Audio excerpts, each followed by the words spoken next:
అప్పారావు వస్తాడు ఇంకా అటు కోసం వెయిట్ చేస్తానంటే పిచ్చమొహం అన్నట్టు ఫీలింగ్ వచ్చింది. అంత అమాయకురాలాగా ఉంది. అది మళ్ళీ ఇందులో కనిపించింది, నాకు ఆ సౌందర్యం కనిపించింది ఆ క్యారెక్టర్ చేయటంలో. You done fantastic job. ఆ తర్వాత సీరియస్నెస్గా పెంచుకుంటూ, ఆ తర్వాత దేవాకి సపోర్ట్గా ఉంటూ అండ్ దేవాన్ని ఓన్ చేసుకునే విధంలో మాత్రం నీ ట్రాన్స్ఫర్మేషన్ కానీ నీ characterisation well designed and well performed.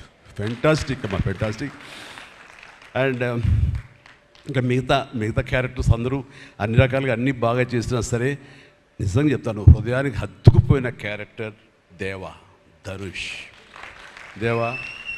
అంటే ఈ క్యారెక్టర్కి ధనుష్ తప్ప ఇంకెవరు లేరని, ఇంకెవరు చెయ్యలేరు. ష్యూర్ ఇంకొక హీరో లేడు. అంత పెర్ఫార్మ్ ఇచ్చి హీరో ఇమేజ్ ఉండి, స్టార్ ఇమేజ్ ఉండి, అన్ని రకాల కాంబినేషన్లో ఉండి చేసే మనిషి అంటే the one and only star in India is Dhanush. ధనుష్ని మైండ్లో పెట్టుకుని ఈ క్యారెక్టర్ డిజైన్ చేసావా శేఖర్?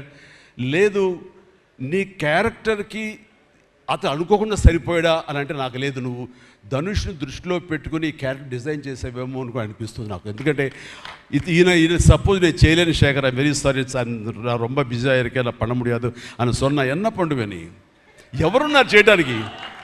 నన్ను అడిగితే నా వల్ల కాదు.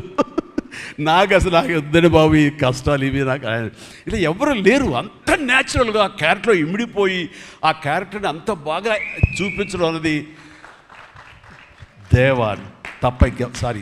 ధనుష్ తప్ప ఇంకెవరు లేరు.